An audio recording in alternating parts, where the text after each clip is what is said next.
So இன்றைக்கி ரொம்பவே hopping and surprising மொமெண்ட்டாக எனக்கு இருந்துச்சு. அது உங்ககிட்ட ஷேர் பண்ணணும்னு நினச்சோம்.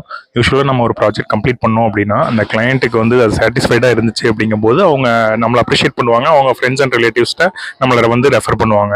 ஸோ அந்த மாதிரி நாங்கள் நேற்று கம்ப்ளீட் பண்ண ப்ராஜெக்ட் வந்து இன்றைக்கி house warming function. Client mister Krishnakumar sir. And then இந்த ப்ராஜெக்ட் வந்து சரவணம்பட்டி கோயம்புத்தூரில் லொக்கேட் ஆயிருக்கு.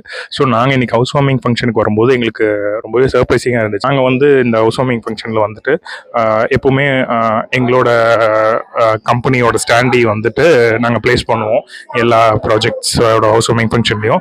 பட் அந்த மாதிரி உள்ளே வரும்போது எங்களுக்கு ரொம்பவே சர்ப்ரைசிங்காக என்ன இருந்துச்சு அப்படின்னா, கிளையண்ட் வந்து எங்களை அப்ரிஷியேட் பண்ணுற விதமாக ஒரு ஸ்டாண்டி வச்சுருந்தாங்க. அதாவது எங்களோட டெடிகேஷன், கிராஃப்ட்மேன்ஷிப் இது எல்லாமே ரொம்பவே பர்ஃபெக்டாக இருந்துச்சு. அண்ட் தென் இது வந்து ரொம்பவே எங்களுக்கு சர்ப்ரைசிங்காகவும் ரொம்ப ஹாப்பியாக ஃபீல் பண்ணோம். ஸோ இதை உங்ககிட்ட ஷேர் பண்ணணும்னு நினச்சோம். தேங்க்யூ.